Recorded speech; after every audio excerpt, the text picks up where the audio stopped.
Hey everyone, this is Keegan from National Powersports. Today we're going to take a look at this 2001 Harley-Davidson Softail Night Train with 43,417 miles. Powered by an 88 cubic inch V-twin engine with a 5-speed transmission, the Night Train puts out 78 foot-pounds of torque at 3,200 RPM. It has a seat height of 26.8 inches and a dry weight of 672 pounds.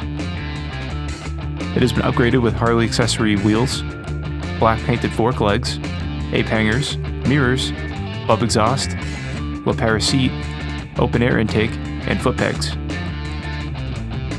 Rather than describing any cosmetic flaws, which can be very subjective, we have taken this high resolution video so that you can get an exact representation of what this vehicle looks like in real life.